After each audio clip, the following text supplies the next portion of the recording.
Подобрена е состојбата на еден од четворицата најтешко повредени во пожарот во дискотеката во Кочани, кои се на лекување во странство, информираше министерот за здравство. Тројца се уште се во критична состојба. Едниот пациент кој што беше критичен сега е многу подобар.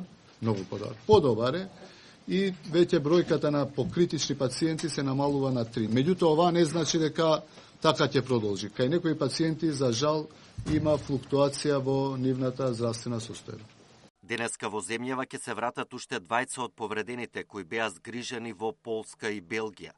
Во странски центри во моментот има 80 пациенти, а 20 се на лекување во македонските болници. Оваа недела ги очекуваме повторно полесните пациенти да се враќаат, тие што се рехабилитирани комплетно. За тие потешките веќе ќе разговараме од идната недела. Кажав дека имаме неколку опции, 8 септември да адаптираме центарот, ковид центарот кај што беше. Центарот за рехабилитација во Козли исто така е подготвена со повеќе кревети. Меѓутоа имаме понуди и од надвор од државата кои би биле рехабилитирани подолгорочно, нормално без трошоци од државата.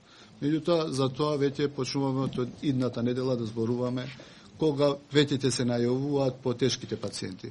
Во меѓувреме тимови со специјалисти од повеќе области неколку дена во неделата ќе одат во Кочанската болница за одблиску да ја следат состојбата на повредените кои се пуштени на домашно лекување.